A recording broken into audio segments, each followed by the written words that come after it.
ખાવા દાણા રહ્યા નથી. મારી જમીન અત્યારે 4-4.5 લાખમાં ગીરવે પડી છે અને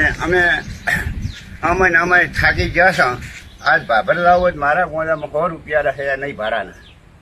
તે મહેરબાની કરીને આવી અને ઓળનો રબારી દેવા માજેવ કરીને નામ ઈ મારી છોડીને ઉપાડી ગયો છે.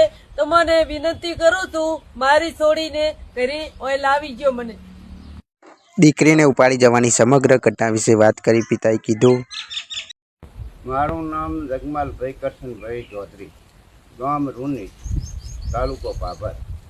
પછી ઓણનો રબારી દેવાભાઈ માજીભાઈ દેવાભાઈ અને ઈદો એ આવી અને આ રબારીયા ભેળો દાતો આવતો અને બેસતો અને મારે અહીંયા ખાતો પીતો અને મારે અહીંયાથી આવી ઘટના એણે બનાવી છે તે મારી છોકરી ઉપાડી ગયો છે. 17 વર્ષની ઉંમર હતી છોડીની અને અમારે ડોશીનું બહેણું હતું એટલે અમે બે માણસ જતા રહ્યા બહેણામાં અને આ દાડા સુધી અમે 2 દિન ઓણમાં ગયા પણ અમને કોઈ ઉત્તર પ્રશ્ન આવ્યો નથી કોઈ વળતીઓ આવ્યું કે નથી કોઈ ઉત્તર આવ્યો.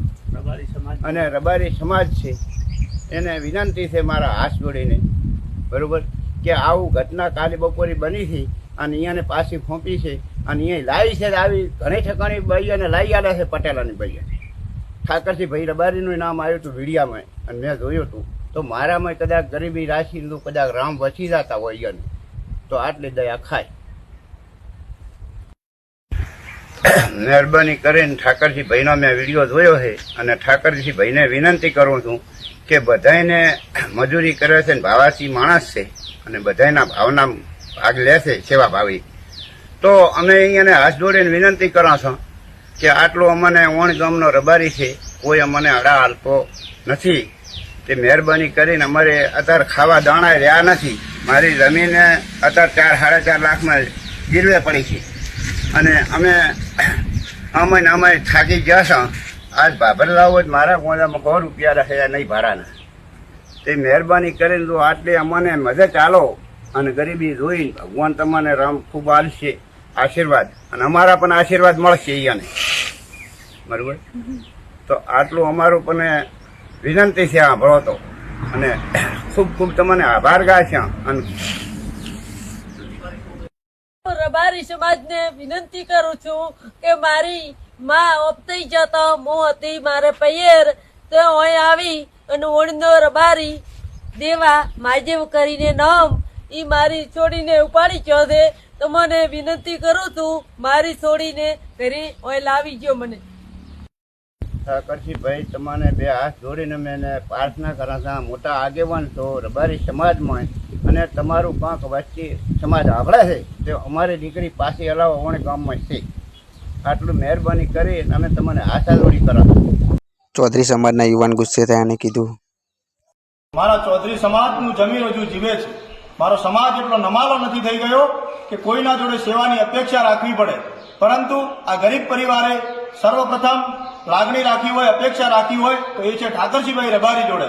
અને ઠાકરસિંહભાઈ રબારી એવું કહે છે કે આ વાતને 1-1.5 વર્ષ થઈ ગયું. તો ઠાકરસિંહભાઈ તમે આવો જવાબ આપો એ અમને મનાતું નથી અને આપ પણ 18 તારીખે આવો અને ચૌધરી સમાજને ન્યાય અપાવવા માટે અમે તમારી દીકરીને અમારો સમાજ સાથે રહી અને તમારી દીકરીમાં કોઈ દખલગીરી, કોઈ કશું કચાશ કરી નથી અને સમાજે યુવાનને સપોર્ટ પણ આપ્યો નથી. તો આપ પણ તમારા યુવાનને સપોર્ટ આપ્યા વગર આ રડતા રુધિએ જે માતા પિતાનો અવાજ છે, જે માતા પિતા દુઃખી છે એમને ન્યાય અપાવવા માટે 18 તારીખે ચોક્કસ અમારો સમાજ આખો વધારી રહ્યો છે. તો આપ પણ આપણા સમાજના યુવાનને સમજાવી અને એને પણ લઈને આવો અને ન્યાય અપાવો એવી અમારી અપેક્ષા. ત્યારબાદ રબારી સમાજના યુવાને શું કીધું જો. હર હર મહાદેવ, જય અર્બુદામાં, જય હર્ષિદમાં, હવને રોમ રોમ, જય માતાજી. મારું નામ ક્રિશ મહેન્દ્રભાઈ ચૌધરી, ગામ મારું કમાલપુર, ધીનોદ, મહેસાણા. હાલના સમયમાં જે ઉત્તર ગુજરાતમાં ચૌધરી રબારી સમાજ વચ્ચે જે વિવાદ વિખવાદ ચાલી રહ્યો હોય એના ઉપર મારે 2-3 મુદ્દા ઉપર ચર્ચા કરવી.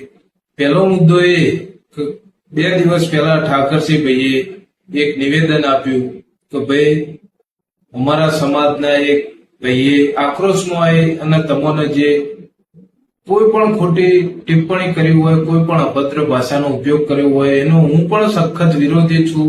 કે કોઈના ઉપર આપણે અભદ્ર ટિપ્પણી ના કરવી જોઈએ અને તદ્દન ખોટી વાત છે.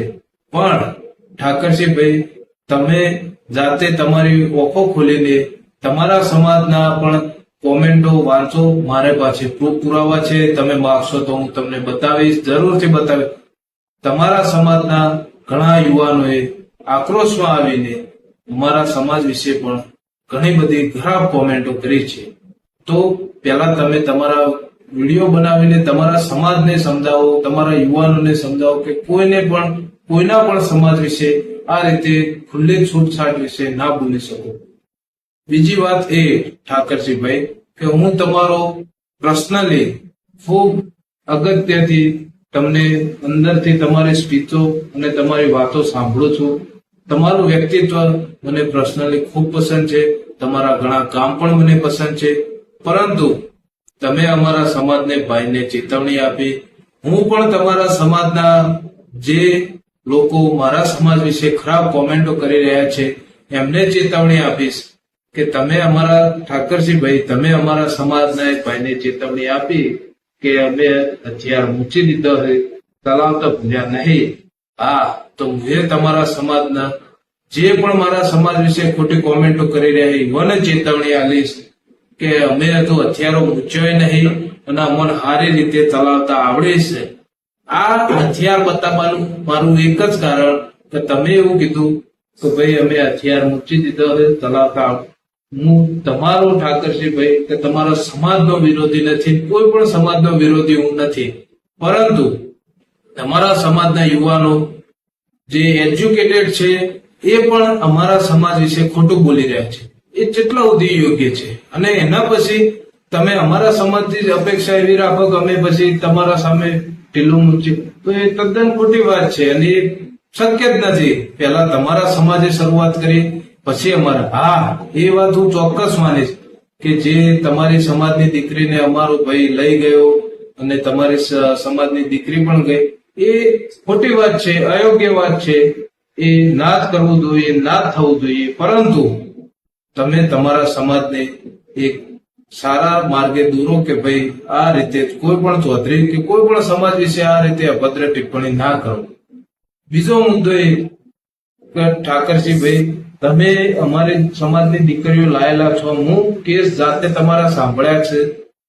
તમારું વ્યક્તિત્વ હું પહેલા પણ કીધું ને હાલ પણ કહું છું, તમારું વ્યક્તિત્વ મને ખૂબ પસંદ છે. હું તમારું બિલકુલ વિરોધી નથી. પરંતુ જે તમારી સમાજનો બેન ગયો એ પાછો આવી ગયો. હું અમારા સમાજના પણ ઘણા આગેવાનો તમારો સપોર્ટ હતો, અંદર કોને પણ સપોર્ટ હતો હું જાણું છું, નોમ નથી લેવું મારે. પણ હવે તમે અમારી દીકરી ગઈ છે, અમારી બૂન ગઈ છે, તો તમે તમારી રીતે શક્ય હોય એટલી અમને મદદ કરજો. તમે તમારા આગેવાનો કે તમારા કોઈ પણ રીતે અમને મદદ થઈ શકો તો જરૂરથી મદદ કરશો, અને ના કરી શકો તો પણ વાંધો નહીં. તમારી જે અમારી સમાજની દીકરીઓ તમે લાયા પેલા એનો આભાર તમને, અને હજુ તમે મદદ કરો તો તમારો ખૂબ આભાર. પરંતુ જો તમે કોઈ પણ કારણોસર ના કરી શકો તો પણ વાંધો નથી. તો પણ અમારા સમાજમાં એટલી તાકાત છે, એટલું બળ હ, અમારા બાવળામાં બળ હ કે અમે અમારા બાવળા બળથી લડીને એ છોકરીને પાછી લાવીશું. ત્રીજી વાત એ કે મારા સમાજના ભાઈઓ, બંધુઓ, વડીલો દરેકને હું એટલું કહેવા માંગુ કે ભાઈ તમે રોજના 200-500 નો ખર્ચો કરી નાખતા હશો, એ દરેક વ્યક્તિ કરી નાખે, તો તમે 18 તારીખે રૂની મુકામે પધારી તમારી ગાડીઓમાં ડીઝલ, પેટ્રોલ, ગેસ નોખાઈ અને ઈકણ પહોંચી અને તમે તમારા સમાજનો એક દર્શન કરાવજો.